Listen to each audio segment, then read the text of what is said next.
Then I discovered the power of pay-per-click advertising. This was back in 2014 or 2015. So nobody was doing really pay-per-click advertising. It was all the traditional methods of bandit signs, cold call, direct mail. And I was like, man, if I could just get these leads coming to me on the internet inbound, like that would be amazing. And so there was like one guy on YouTube that was like teaching it, and it was like an obscure YouTube channel, maybe had like 20 subscribers, but I would binge watch all of his content. And I remember I reached out to him on a cold email and I said, hey man, I'm going to be in your town next week. Are you available? I'd love to pay you for an hour of your time to come have lunch with me. And he's like, responded back. I didn't think I was going to get a response back, but he's like, yeah, I'll meet you Tuesday. I'm available at 4 p.m. Meet me at this pizza shop. Now this pizza shop was in the middle of nowhere in Connecticut, and I'm in Texas. Yeah. And I had no plans to go up there. I was just doing this total. So I booked a flight to JFK in New York, rented a car, drove 3 hours into the mountains in the middle of January, and it was snowing like crazy. But I was like, there's no way. I had a pocket full of $2,000, and I was prepared to pay him. And what ended up happening was we hit it off really good at lunch. And long story short, he agreed to mentor me for 6 Zoom calls for the $2,000 that I gave him. And that gave me the foundational knowledge to start generating leads online. And so since then, I've done thousands and thousands of deals from pay-per-click advertising. It's made me a multimillionaire, changed my life completely. And that's all we do to this day. So that was a huge pivotal moment from going like, inbound versus outbound. You still keep in touch with this person? Yeah, I do. Yeah. We talked recently, we still stay in touch. There's always those people in your life that come into your life that you can look back and say, man, it had a big impact on you. And you always need to stay in touch with those people and honor your mentors. That's amazing. That's such a wonderful story. So fast forward, you traveling the world. What have you done, in that time to allow you to now travel and be, I say, free, right? A lot of people would envy your life, your style. But I know it didn't come easy. I mean, No, it didn't come easy, but it's worth it. So again, I've been doing this for a decade, but 4 years ago, I was able to retire from the day-to-day operation, and I left Austin. So I'll bring you back. So I started doing pay-per-click advertising. I went and was able to quit my 9-to-5 job. I was making almost $250,000 a year at Indeed, but I was starting to make more money in real estate. So I quit my 9-to-5 job. I went all into real estate. It was just me and like a virtual assistant at the time. And at that point, I was like, all right, well, let me start scaling up. So one of my interns at Indeed called me and was like, hey man, I'm looking for a position. And I was like, well, I don't really have much I can pay you. He was making 6 figures at Indeed with 401k, health insurance, all of that. And I was like, I could pay you like $2,000 a week to help me do some lead, or $2,000 a month to do some lead management. And surprisingly, he called me back and he's like, yeah, I think we could do that. And so he took a huge gamble to come work for me. And I had him doing the worst jobs in the company.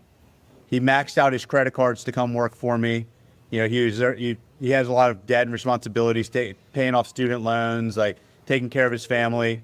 What were you feeding him? I was paying him $2,000 a month, and he just racked up credit card debt until like we really ramped up. He came in and really hit the ground running. He was a leads manager, and then he was an acquisition, so he was an actual closer in our company. And then as we grew and started bringing people on, he just naturally kind of took seniority. He would help onboard the new hires, and then we had a small team on acquisitions. He was like the manager. And then, at this time we had probably 8 or 9 employees. He started overseeing all of them at the same time. So like when I would leave the office and go on a vacation or a trip, he would be the one running the show. And, that trust and the relationship was built over time. And in January of 2021, I promoted him from COO. He was the COO for 3 years to the CEO of my real estate investment company. So when I promoted him to the CEO, that was my cue. Like, I can't be in the office, overriding him. I need to let him grow and, really run this company. So I moved to South Beach in Miami, Florida for a couple of years. And what I would do is I would just travel back. I would go I would spend a couple weeks in Miami and then a week in Austin, and then it was going well. So I spent less time there. And then eventually it was, I would go back once a quarter, and we've continued to grow quarter over quarter, year over year since 2021. And that's why I've been able to travel the world, is because I have really good leadership and a great team. So that is key. You know, I'm the visionary, but I have a phenomenal team. I get a lot of the credit, but I really got to, you know, give my team credit for why I get to do this. Well, I know I said it jokingly earlier, what were you feeding him? But I know that he somehow bought into your vision and bought into the person that you are, right? What were the things that you said? What was it? Why did he commit to you? I would have to say the main reason is because people will forget what you say, but they will always remember what you do, right? So he was my intern for an entire summer. Yeah. And he would work prospecting leads at Indeed, but then he would see me locking up a real estate deal while I was on the clock at Indeed, right? He'd see me make $25,000, $40,000. And he would just see how I operated. You know, we spent 8 to 10 hours a day the entire summer together. And I think that left a lasting impression on him, that he was like, I'm getting ready to come out of college and go into the workforce. And there's these two paths. And I see Nick is like breaking free of the matrix, so to speak. And I'm going into the matrix. And I think that was a big turning point where he wanted that ability to not be capped and not feel like he's like a slave to corporate America. And so people will always remember how you act, how you treat other people, what you do, your day-to-day actions, more than anything that you can tell them. There's not one specific thing I told him. I totally agree. I totally agree. What is this person profile? How is it that you guys worked so well together? He's much more analytical than I am.